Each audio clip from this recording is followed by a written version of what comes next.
So we're here with the notion of pressurization in the upper ribs, drawing in the navel in a pressing exercise, or this can be done in a rowing exercise, it can be done in various exercises, but bringing pressure into the rib cage and pulling pressure out of the abdominal cavity or this region is about helping those obliques lengthen and contract and help drive rotation, right? So we come back to gait cycle. Everything is founded in gait, right? Whether you're throwing a ball, whether you're walking, whether you're running, whether you're jumping, there's always going to be an element of contralateral movement in anything you do, which is why when it comes to a bilateral exercise in a gym, it becomes problematic because it's not how the human body is designed to move in locomotion.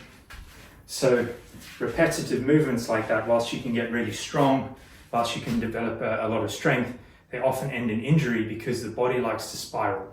Okay, so with the pressurization element, what we're trying to do here is, if I've got a press exercise as an example, what I want to make sure I'm doing is that as I expand my rib cage and I draw my navel in slightly, I create a better structure for my rib cage. When my rib cage expands, it then helps to potentiate the muscles like the serratus, the lats, the pecs, and it allows the shallow shoulder joint stability with the big muscle groups working.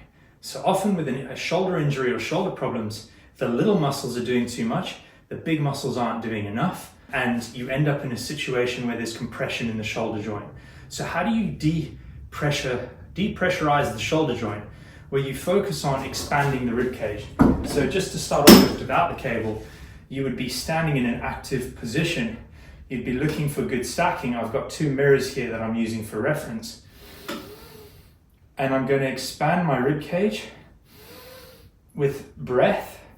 So I pump the lungs up, but that helps me connect to what the muscles should feel like when they're potentiated. So you see, I can still talk to you, I can still hold some pressure, but at the end of the day, I will eventually lose pressure. If I can hold this position really well here, that's great, but that's not the be all and end all of it. You can't just walk around like this all day. And so what we're looking to do is, with exercise, what you have to do is you have to train in that context.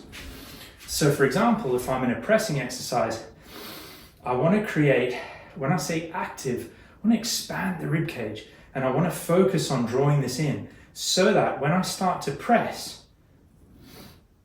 these muscles here, the pec engages, the serratus is engaging in, so right now, serratus is lengthened, lat is contracted. As I press, serratus contracts, lat lengthens, right?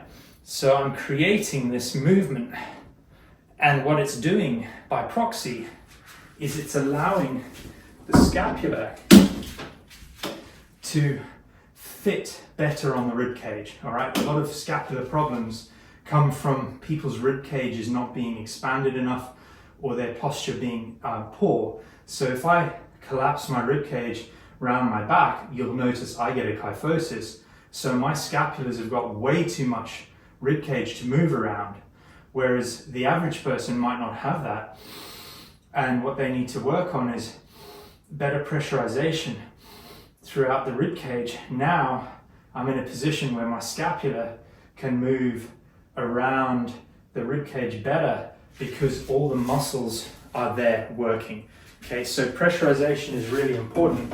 If I just start doing pressing exercises without any pressure system, you can see how sloppy my mechanics come and become.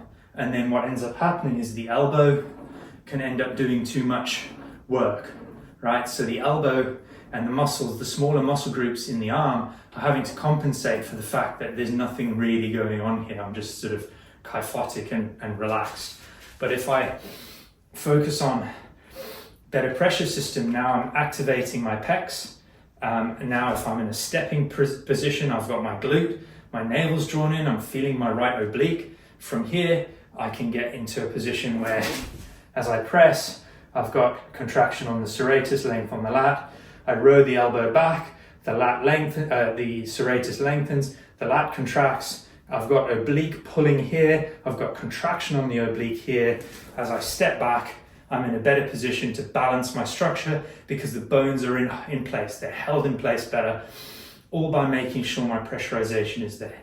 So before we go swinging massive weights around, that's the biggest thing that we need to address, is what the pressure system is like. And in reviewing this video, I'm probably going to see things that I need to work on, so we can keep moving this forwards. It's a progressive overload in the finest sense when it comes to dealing with your body in this way. Remember, when you train for function, aesthetic would take care of itself, okay?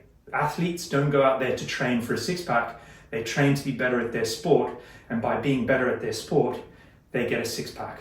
Well, most of them do. That's why we like footballers and rugby players and all that kind of stuff. So there you go. That's my 2 pence on that. Expansion, pressure systems, how it works in context of movement.